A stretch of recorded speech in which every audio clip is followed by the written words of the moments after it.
Sonny et moi sommes honorés de partager ce rêve avec chacun d'entre vous.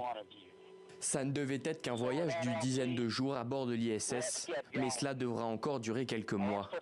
Le 5 juin dernier, après 2 décollages annulés au dernier moment, Butch Wilmore et Sonny Williams embarquent à bord du tout nouveau vaisseau Boeing, le Starliner.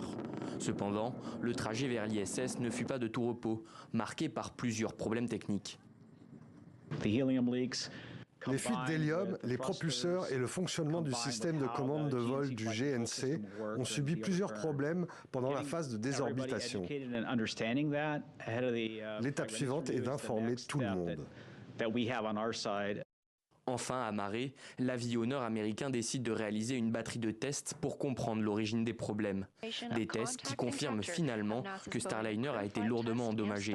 Dans un premier temps repoussé, la date du retour n'est toujours pas fixée. La NASA étudie actuellement la possibilité de laisser Starliner repartir à vide et de ramener les 2 astronautes dans une capsule SpaceX. En attendant, ils vont devoir s'armer de patience. Retardés, certainement, mais je dirais plus qu'ils sont bloqués. Ils ont de l'eau, de la nourriture, de l'air, la station est très bien approvisionnée de nos jours. Ils sont en quelque sorte coincés, parce que leur voyage ne sera véritablement terminé que lorsqu'ils seront de retour.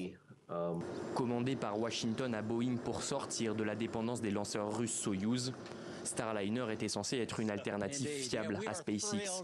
Prochaine prise de décision mi-août pour fixer la date d'un retour spatial début 2025, selon les premières hypothèses. Butch Wilmore et Sonny Williams risquent de passer un peu plus de temps que prévu, la tête dans les étoiles.